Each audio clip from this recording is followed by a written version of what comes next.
Good evening. Welcome to our prime time news on TV1. We're coming to you live and direct from our Newsfirst studios here in Colombo. I'm Thiruni Karunaratna. Here are tonight's top stories.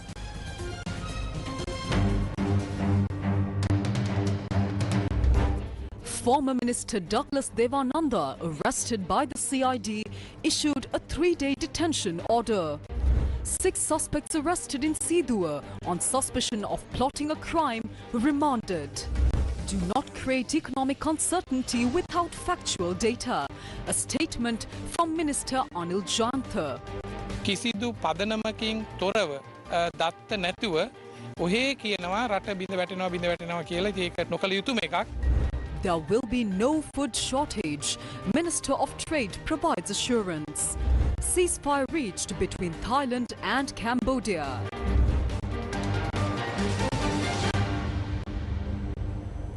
On to those stories in detail. The Criminal Investigation Department has taken steps to detain and question former Minister Douglas Devananda for a period of 3 days following his arrest. The police stated that the detention order was obtained under the provisions of the Prevention of Terrorism Act. Officers of the Criminal Investigation Department arrested former Minister Douglas Devananda yesterday when he arrived at the department to provide a statement regarding an ongoing investigation. Based on information provided by notorious organized criminal Markandure Madosh, a pistol, which was among several firearms issued to Douglas Devananda by the army in 2001, was discovered near a culvert in Valivaria in 2019. Douglas Devananda was arrested following an extensive investigation conducted by the Homicide Investigation Unit of the CID regarding this matter. 6 suspects who are reportedly preparing to attack a group of people have been arrested with 6 petrol bombs at a hotel in Seeduwa. The arrests were made during a raid conducted by officers of the Western Province North Crimes Division based on a tip-off. Police said the hotel owner was among those arrested last night. A few days ago, an altercation had occurred between 2 groups at the hotel. Investigations revealed that the suspects had been staying at the hotel in anticipation of another attack. Minister of Labour and Deputy Minister of Finance and Planning, Dr. Anil Jantha, says that creating uncertainties regarding the country's economy without accurate data or valid basis should not be done at this moment. A program organised for development and sanitation activities in the flood-affected Kudavava area of North Tandia was held today with the participation of a group of volunteers. Government officials from the Diulapitia and Meerigam areas of the Gampaha district also took part in the event, along with Minister Dr. Anil Jantha.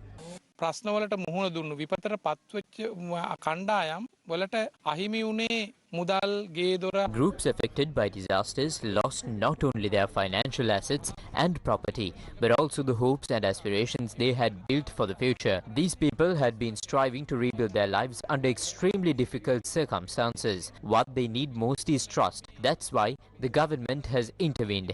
Our administration has introduced reconstruction proposals and is actively working on implementing them. Everyone is coming together to contribute to this effort. In such situations, it is unacceptable for anyone to make baseless claims without evidence, saying the country is collapsing. If anyone does make such statements, I am willing to suggest corrective measures. Over time, the public will understand the extent to which the government has genuinely intervened to rebuild trust, restore the country, and help people reconstruct their lives. From an economic standpoint, we have continuously worked throughout 2025 to achieve all our revenue targets before the end of the year, demonstrating stability. The year 2025 will go down in history as the year that brought the highest foreign remittances to Sri Lanka.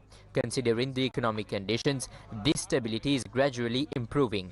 As a result, we have recorded an economic growth of 4.8% in the first quarter, 4.9% in the second quarter, and 5.4% in the third quarter. Our challenge now is to achieve an even higher economic growth next year compared to what we have achieved under these unforeseen circumstances. Simply put, our goal is to turn the losses we experience into gains, raising the living standards of the people to a higher level than before. අපි මේ මුහුණ දීපු තත්ත්වයෙන් අපිට වෙච්ච පාඩුව අලාභයට වඩා වැඩි තැනකට අපි ඔසවලා ඔවුන් කලින් ජීවත් වුණාට වඩා වැඩි තැනකට ඔසවලා ඉහළ මට්ටමකට ගෙනීම සඳහා තමයි අපේ ඉලක්කය. The minister also shared the following regarding the progress in disaster relief distribution. රුපියල් 25000 දීමනාවට Families eligible for the 25,000 rupee relief allowance amount to 431,931. Of this, over 88% have already been disbursed across the country. In some districts, 100% of the payments have been completed. The remaining payments will be completed in the next few days. If anyone claims that payments have not been made, it is not due to a lack of funds. Administratively, when funds are allocated and distributed, there is sometimes a minor delay, but it does not reflect any failure to deliver the relief. පරිපාලන වශයෙන් ඒ මුදල් අරගෙන තෝරා බේරලා ගෙවනකොට පොඩි ප්‍රමාණයක් හිටිනවා. Will there be a shortage of food and essential goods in the market in the coming period? This is the response provided by Minister Wasantha Samarasinghe. ඔව් අපි සියලුම අත්‍යවශ්‍ය ආහාර ද්‍රව්‍යයන් වල We have looked into the import status of all essential food items, as well as the stock levels held by wholesalers and the availability across retail store networks. We are taking steps to maintain food supplies in the market according to the required quantities to ensure no shortages occur.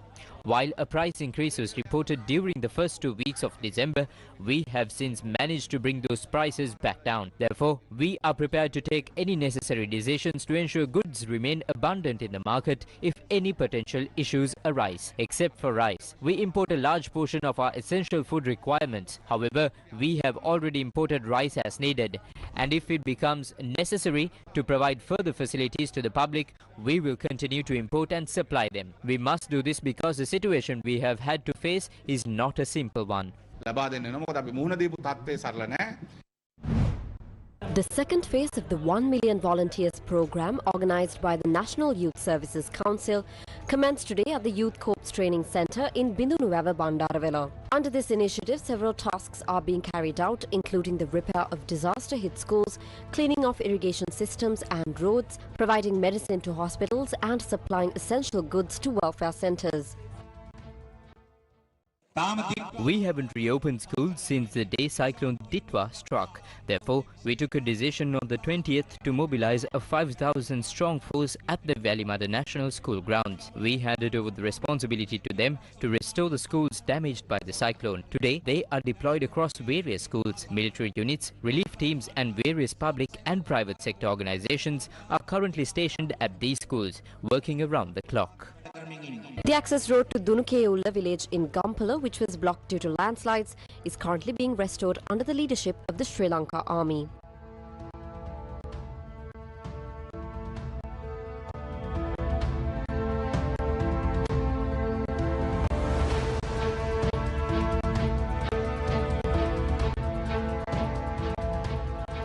The cleaning of the Buala Canal, which flows through Kurunegala city, was carried out today. During the recent floods, a massive amount of waste had accumulated in the canal, causing it to overflow and affecting approximately 1,600 families in the area. Members of the police at the Kurunegala Municipal Council, the Kurunegala Pradeshya Sabha, the Divisional Secretariat and volunteers participated in the cleanup.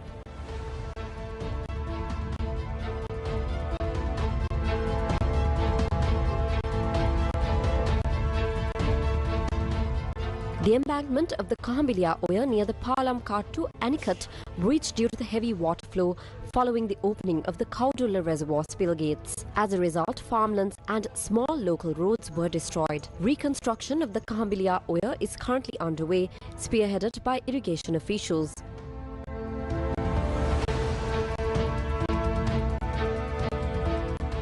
The embankment of the Vanamalgama ancient tank in Wilpattu was destroyed by floods. In an effort to protect 65 acres of paddy fields and nearly 35 acres of highland crops, the embankment was reconstructed today through the collective efforts of local government officials and residents. Meanwhile, the distribution of 50,000 rupees allowance for the purchase of household appliances intended for those whose homes were damaged by Cyclone Ditwa took place today at several locations across the island. At the Udapalata Divisional Secretariat in Gampala, these funds were distributed to the affected residents under the guidance of government officials.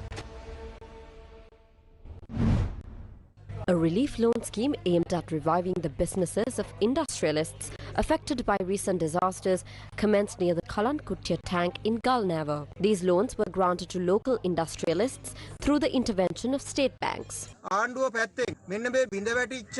The government is currently intervening as quickly as possible to rebuild the income generation process that had collapsed. The Ministry of Finance has allocated 5,000 million rupees for this purpose. This program is being implemented to distribute those funds as loans to industrialists through three main state banks, specifically the Regional Development Bank, Bank of Ceylon and People's Bank. Today's event was part of that initiative.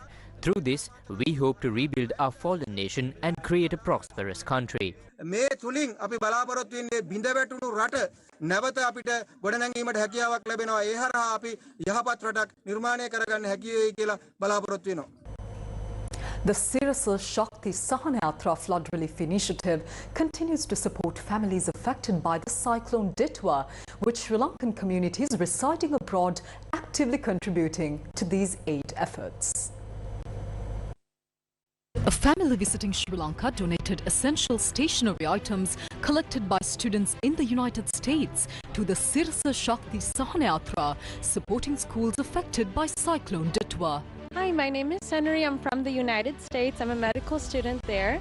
And when Cyclone Ditwa happened, a lot of us in the United States felt very helpless. We felt like we couldn't help.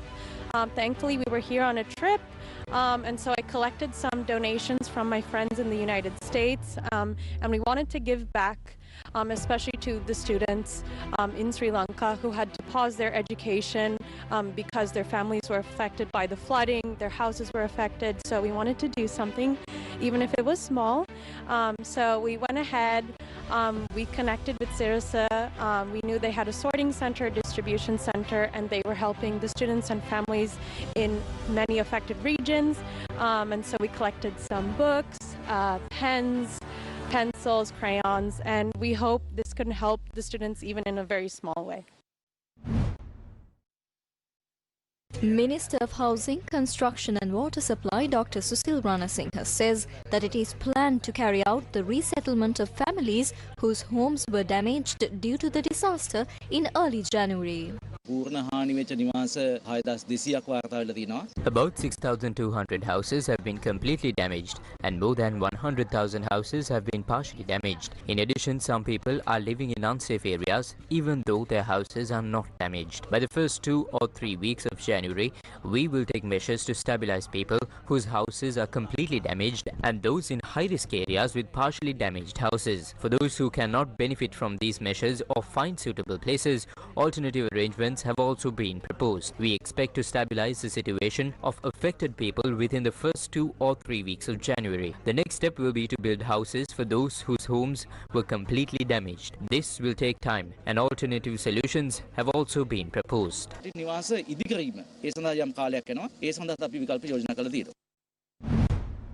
The Ministry of Buddha Sasana, Religious and Cultural Affairs states that 350 million rupees has been collected so far for the reconstruction of religious sites damaged by the recent disasters. This includes 70 million rupees received from the public trustee and 40 million rupees from the Buddha Sasana Fund.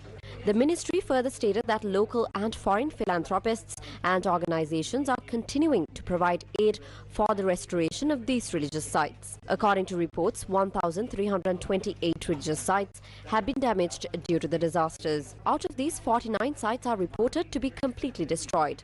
Meanwhile, the Central Cultural Fund has commenced the restoration of 7 damaged religious sites with archaeological value. The estimated cost for these specific restoration is 55 million rupees. News First with the people. Legendary singer Lata Balpula, fondly known as the Nightingale of Sinhala music, has passed away at the age of 91. Family members said that she passed away while receiving treatment at the Sri Jayawardhanapura General Hospital. Renowned for her melodious voice, Lata Balpula left an indelible mark on Sinhala cinema and enriched radio, stage and popular music for many generations. Western music icon Maxi Rosario, a singer whose voice resonated with the hearts of music lovers across Sri Lanka, has passed away. He had been ill for some time and passed away this morning at the age of 77.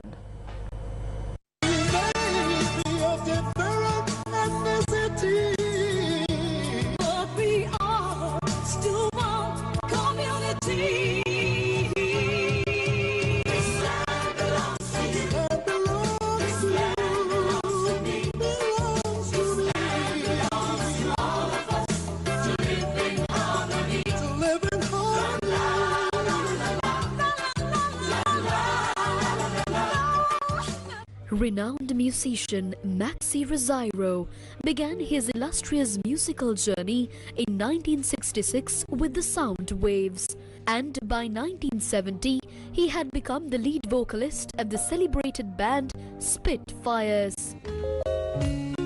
Stockings on the wall, knowing you're in love with me is the greatest gift of all. His talent took him beyond Sri Lanka, with notable performances overseas, including a stint in Beirut during the 1970s, where a prominent nightclub was named in his honor. Over his career, Rosario shared the stage with iconic artists such as Noelin Haunter, Raja and Priyanthi Jalaldin, Duleep Gabadamudulige, Dalwin Subi, and Minot Fernando, among many others, leaving an indelible mark on Sri Lanka's Western music scene.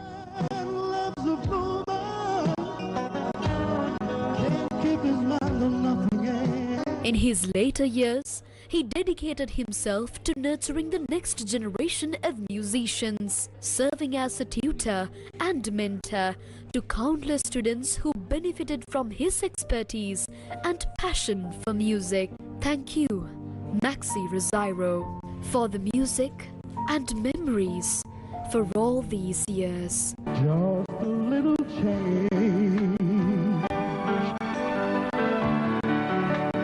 small to say the least, neither one prepared, beauty and the beast. Today marks the 6th day of the LOLC Divisavya Obai Mamai Ape Ratai social welfare program, which is being implemented to provide relief to people affected by the recent disaster. Today's program was centered around the Mathale district. Today, the LOLC Divisavya Obai Mamai Ape Ratai social welfare program distributed essential supplies to numerous families in the Mathale district whose homes were completely destroyed. The distribution centered on the Ukuvela, Rathota, Pallepula, Naula, Laggala and Vilgamo divisional secretariat divisions. This initiative aims to provide relief to 4,000 families across 69 divisional secretariat divisions. Tomorrow, the program will be conducted in Mathale district, Galevela and Dambula divisions, Badula district, Mahiyangane, Ridimaliadda, Migahakula and Soranathota divisions. The LOLC Divisavya Obai Mamai Ape Ratai social welfare program is being carried out for 10 days across 6 districts that suffered total house damages due to the cyclone Ditwa. The focus areas include the following districts: Kandy, Mathale, Kegol, Badulla, Nurelia and Ratnapura. Under this program, essential items including dry rations are being gifted to families in these districts whose homes were fully destroyed. Meanwhile, 2 individuals were killed in 2 separate road accidents that occurred in Putlam and Mathura. A man was killed after being struck by a bus near the Nadugala Dam on the Mathura-Hakmana road early this morning. Newsfirst correspondent stated that the individual was hit by a Mathura-Colombo bus operating on the Southern Expressway. Following the accident, the driver surrendered to the Tihagota police and was subsequently taken into custody. The deceased was a resident of the Puhullalla area in Kirinda, Galevala. A school student died in an accident on a by-road in Lunuvilla, Puttlam. According to the police, the student lost control of the unregistered high-capacity motorcycle he was riding and crashed into a telephone pole. The victim was an 18-year-old student from the Dhammisara National School in North India. A lorry transporting fertilizer overturned after veering off the road in Sadunpura, Devananda early this morning. The driver, who sustained injuries in the accident, has been admitted to the Devananda hospital. 2 people were injured and admitted to the Dambulla hospital after a wild elephant attacked a van carrying 10 passengers near the Habarana junction on the Trincomalee-Kandy main road. Newsfirst correspondent reported that the van, which was travelling from Kinya to Colombo, had collided with an elephant calf shortly before the adult elephant attacked the vehicle. The calf died as a result of the initial collision. Sri Lanka has received an income of $7,197.1 million from workers' remittances during the first 11 months of this year. Sri Lanka has received an income of $7,197.1 million from workers' remittances during the first 11 months of this year. The Central Bank of Sri Lanka announced that during the corresponding period last year, the income received from overseas workers stood at $5,961.6 million. This marks a significant increase of 20.7% compared to the previous year. Today marks the 4th day of the Newsfirst Splash Shopping Festival 2025. Bringing the Christmas spirit to the hill country, the Newsfirst Splash Shopping Festival is currently underway at the Kandy City Centre. This year's exhibition features numerous trade stalls where shoppers can purchase goods under special price reductions and discounts, along with a variety of entertainment activities.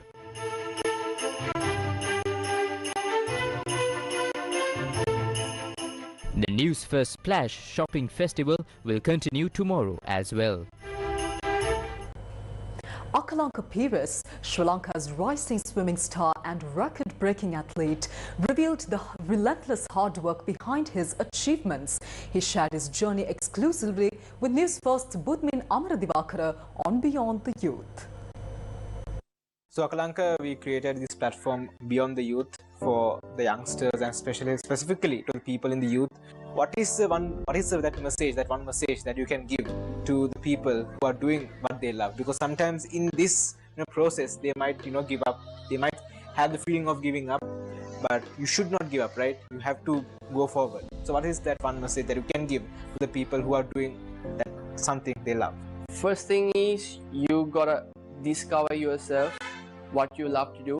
As an example, I chose swimming, and yes, I tried different things, and when I train, when I compete, yes, we feel pressure and all, but it makes you happy, right? So do something which makes you happy.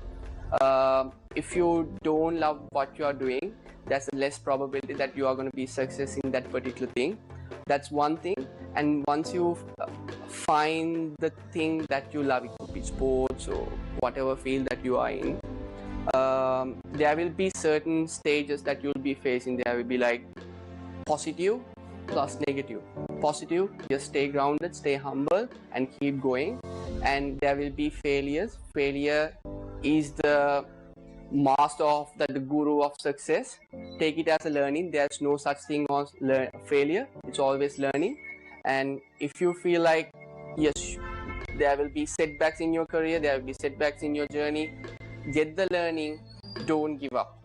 Like, that's the simple. Yes, I'm pretty sure most of the, like, everyone has a don't give up. But once you come to that stage, you will feel like, yes, definitely there will be negative energy, internal and external as well. Just focus on yourself and locking and just don't give up. Like I said, if you give up, it will never happen. But if you keep try, it will one day happen. That's a guarantee. The full Beyond the Youth episode with Sri Lanka's rising swimming star Lanka Pires will be available tomorrow at 10 a.m. on all of Newsfirst's social media platforms.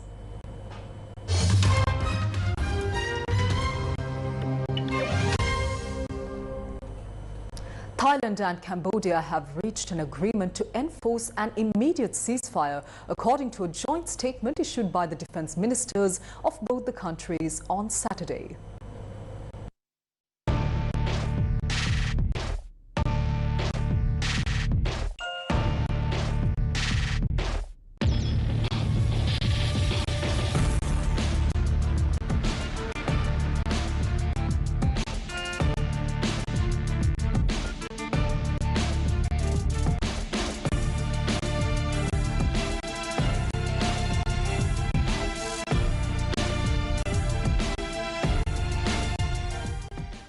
Thailand and Cambodia have agreed to an immediate ceasefire, the defense ministers of the two countries said in a joint statement today. Both sides have agreed to freeze all troop movements and allow civilians living in border areas to return home, halting weeks of intense border clashes that have killed at least 41 people and displaced almost 1 million people. The ceasefire took effect at noon local time once it has held for 72 hours. The statement also included that 18 Cambodian soldiers held by Thailand will also be released. The breakthrough came after Thai and Cambodian officials held several days of talks aimed at ending fresh fighting between the two countries. The joint statement outlines the terms of de-escalation, which includes ceasing attacks on civilians, civilian objects and infrastructures, and military objectives of either side. The statement said that both sides must avoid unprovoked firing or advancement or movement of troops towards the other side's positions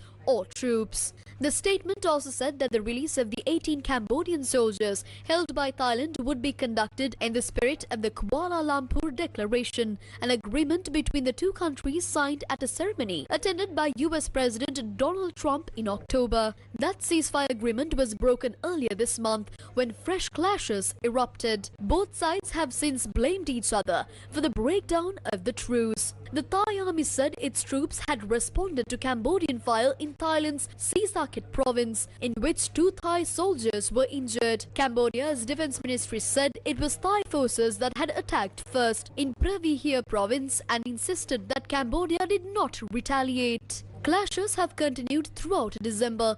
On Friday, Thailand carried out airstrikes on disrupted border region in Cambodia. Border disputes between Thailand and Cambodia date back more than a century, but tensions ramped up in May this year when a Cambodian soldier was killed in a clash. 2 months later, in July, there were 5 days of intense fighting along the border, which left dozens of soldiers and civilians dead. Thousands more were displaced. Following an intervention from Malaysia and US President Donald Trump, a fragile ceasefire was negotiated between the two nations and signed in late October. Trump dubbed the agreement the Kuala Lumpur Peace Accords. It mandated both sides to withdraw their heavy weapons from the disputed region and to establish an interim observer team to monitor it. However, the agreement was paused by Thailand in November, with Thai Prime Minister Anutin Charnvirakul announcing that the security threat had not actually decreased. Ukrainian President Volodymyr Zelensky has said that he will meet his US counterpart Donald Trump in Florida on Sunday as talks continue on ending Russia's full-scale war. Zelensky to meet Trump in Florida. Can the Ukraine peace plan be sealed? Ukrainian President Volodymyr Zelensky has said he will meet his US counterpart Donald Trump in Florida on Sunday as talks continue on ending Russia's full-scale war. Zelensky said he wanted to focus on a US brokered peace plan and separate proposals for US security guarantees. But a senior Russian official said the plan was quote-unquote radically different to the one Russia was negotiating with the US. The Kremlin has not commented on Zelensky's offer to withdraw troops from Ukraine's eastern Donbas region if Russia pulls back too. Overnight, at least 5 people were injured in the capital, Kiev. Another person was wounded in the Kiev region. Kiev mayor said Ukraine's air defense forces were repelling the attack, with eyewitnesses reporting blasts in the city. The Russian attack continued today morning, with Ukraine's air forces warning that a drone and missile threat is in force for the entire country. Russia launched a full-scale invasion of Ukraine in February 2022. Moscow currently controls about 75% of the Donetsk region and some 99% of the neighboring Luhansk. The regions are collectively known as Donbas. Zelensky had met Trump several times this year, since an initial White House meeting in February descended into a hostile shouting match. Their most recent meeting at the White House in October was far more amicable. Confirmation of planned top-level talks came after the Ukrainian leader said he had spoken to Trump's chief negotiators, Special Envoy Steve Witkoff and son-in-law Jared Kushner, for an hour over the phone on Christmas Day. He said the latest round of negotiations had generated new ideas on how to end the war and described it as a quote-unquote really good conversation. The grand finale of the Shakti Crown Season 2, the Tamil language musical experience that has redefined the history of Sri Lankan reality television, is currently underway at the Stein Studios in Ratmalana. We leave you tonight with the very latest from the Shakti Crown Season 2 grand finale. Thank you for joining us. Take care. Good night. Over 8,000 contestants taking part for just one dream from all parts of Sri Lanka and also representing the international stage. What is that dream? It is none other than the Shakti Crown Season 2 grand finale. Now tonight, under these dazzling lights, and as you can see behind me, are 6 finalists who are competing one another to make that crown theirs tonight right here at Stein Studios Ratmalana. And also like to remind our viewers that these 6 finalists are not just coming from one part of the island, but they're representing many parts of Sri Lanka like Mannar, Bulathip, Jaffna, Colombo, Talawakale, and we also have an international representation among these 6 finalists that is coming all the way from Tamil Nadu, India. So Shakti Crown Season 2 grand finale has already gone global and an entire world is watching who is going to make that crown theirs tonight right here at this stage. So let's all see who is going to make that crown theirs tonight at the Shakti Crown Season 2 grand finale. I am Hashini Pathirana reporting to you from Stein Studios Ratmalana for the Newsfirst team with Udara Disanayaka.